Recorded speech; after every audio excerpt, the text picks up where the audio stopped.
The World Future Energy Summit is a means to help us reach out to new customers, a new customer base, a new supplier base. This event has been amazing for me.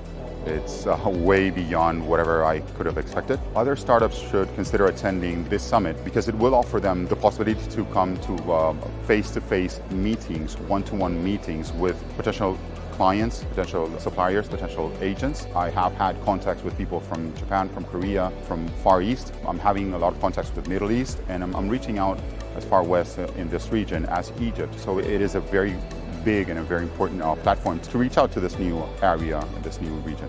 I came here with roughly 300 name cards. This is the third and last day, and I only have 24 left. I came with 150 brochures, and I think I have 12 left.